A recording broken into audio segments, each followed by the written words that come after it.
ፈጣሪ ሁሉም ነገር እንደሚያልፍ ይናገራል። ሀብት እንደ ህልም ነው ይጠፋል። ወዳጅ የጢስ ምሰሶ ነው ቢያምርም ይበናል። የሚወዱን ይጠሉናል፣ የሚጠሉን ይወዱናል። የቆመ ይወድቃል፣ የወደቀ ይነሳል። ጓደኛ ጉደኛ ይሆናል፣ ስልጣን ይሻራል፣ ዝና ይቀራል። ውበት ይረግፋል፣ ተወዳጅነት ያበቃል። ጀግንነት ይረሳል፣ ውለታ አመድ ይደፋበታል። ወጣትነት ያልፋል፣ የሚያረዳ ይሞታል። ሳቅ ይለወጣል፣ ሐዘን ይረሳል። ጉስቁልና ይረግፋል፣ ሰጪነት ይቀራል። መቀበል ያከትማል፣ ገዢ ያልፍበታል። ጀግና ይደግፋል፣ ብልህ ይሳሳታል።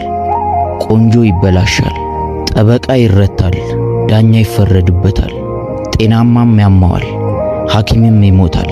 በዓለም ላይ ሁሉም ያልፋል፣ ፈጣሪ ግን በዙፋኑ ላይ ሁሉን ያሳልፋል።